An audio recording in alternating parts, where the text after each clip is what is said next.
Let's dive into making the perfect smash burger. First, grab some ground beef. 80/20 is the sweet spot for that juicy flavor. Take a big ball, about 6 ounces, and don't overwork it. Now, heat up your skillet until it's screaming hot. Place that beef ball on the skillet and smash it down with a spatula. The key here is to really press it down to get those crispy edges. Season it with salt and pepper right after you smash it. Once it's got a nice crust, flip it and add a slice of cheese. American works wonders for that melty goodness. While that's melting, toast your bun in the same skillet for extra flavor.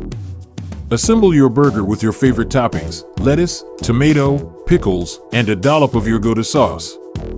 Bite into that beauty, and you'll see why smashed burgers are a game changer. Enjoy every juicy, crispy bite.